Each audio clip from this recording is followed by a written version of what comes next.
Good day mga kabaro, lalo na sa mga followers ko at sa mga viewers ko. Ito meron naman akong ipapakita sa inyong 5 centavos ng Pilipinas mga kabaro. Yan, maganda pa siya oh. Medyo hindi wala pa masyadong tama.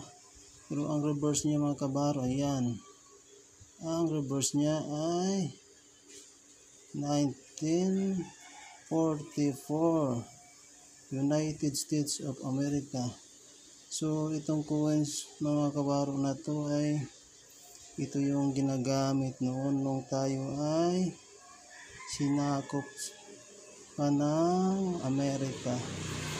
Pero napakaganda pa niya mga kabaro. Yan. Meron ako dito 3 piraso.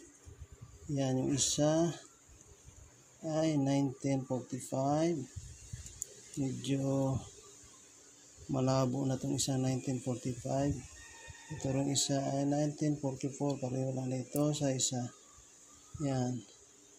Pero ang 1945 mga kabaro ay medyo may tama na. Pero itong dalawa, napakaganda pa niya mga kabaro. Napakakinang pa nila. Yan.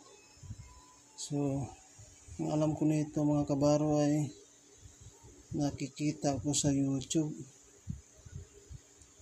Napakamahal.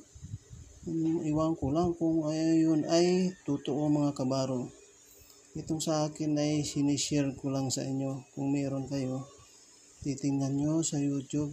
Nandun yung price niya mga kabaro. So, okay. Sana ay nagustuhan nyo yung kunti kong coins na mga medyo matatanda. Almost 79 years old mga kabaro. Okay.